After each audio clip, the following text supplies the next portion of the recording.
Okey, selamat datang ke kelas saya, kelas Cikgu Iqmal. Okey, baiklah. Apa yang kita akan belajar pada hari ini? Bahasa Melayu tahun 4 SJK, unit 15, Selamatkan Alam Kita. Tajuk kita pada hari ini ialah panel solar. Okey. Standard kandungan 2.3, membaca dan mengapresiasi karya sastra dan bukan sastra.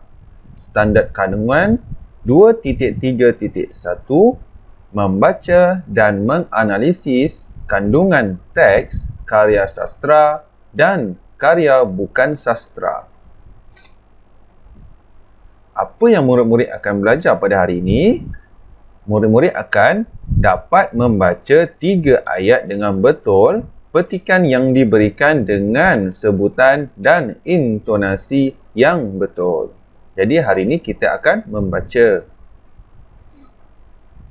Kriteria kejayaan, murid akan dapat membaca sekurang-kurangnya 3 ayat daripada petikan dengan sebutan dan intonasi yang betul, dan murid dapat melengkapkan sekurang-kurangnya 3 maklumat yang terdapat dalam petikan dalam peta grafik dengan betul. Okey, sebelum kita mula, murid-murid boleh mencuba untuk bermain permainan mencari maklumat dalam link word-word ini.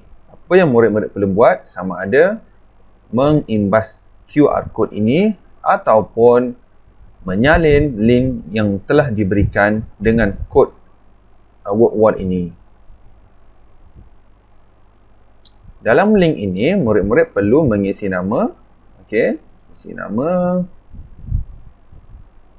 Kemudian mulakan permainan dan murid-murid perlu meletakkan maklumat mengikut kumpulan kebaikan dan juga keburukan. Hanya perlu tarik dan letakkan. Okey, murid-murid boleh mencuba dan juga menghantar jawapan dengan menekan submit answer. Selepas murid-murid menghantar jawapan, murid-murid akan diberikan markah. Baiklah. Seterusnya, apa yang murid-murid nampak dalam gambar ini?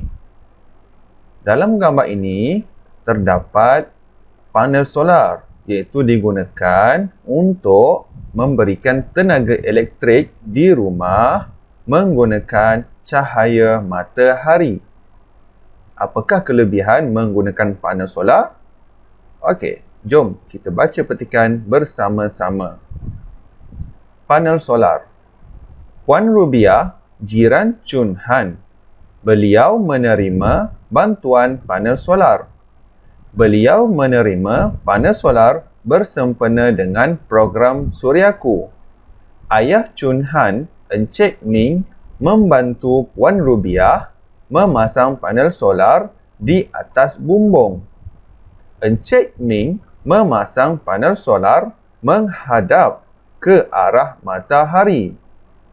Encik Ming memberitahu panel solar yang dipasang dapat menghasilkan tenaga elektrik melalui cahaya matahari. Alat ini juga dapat menjimatkan penggunaan tenaga elektrik di rumah. Adakah tenaga solar ini mesra alam? Tanya Puan Rubiah. Ya, tenaga solar ini mesra alam kerana tidak menggunakan bahan api. Tenaga solar yang dihasilkan tidak mengeluarkan gas beracun. Jadi, udara kita akan lebih bersih dan suhu panas bumi akan berkurangan, kata Encik Ming.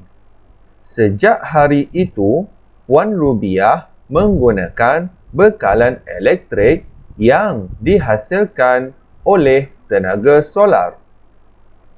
Tahniah murid-murid kerana telah berjaya membaca bersama cikgu.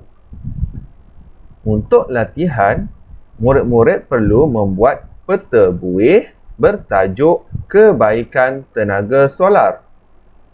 Murid-murid boleh mendapatkan jawapan dan mencari jawapan di dalam petikan ini.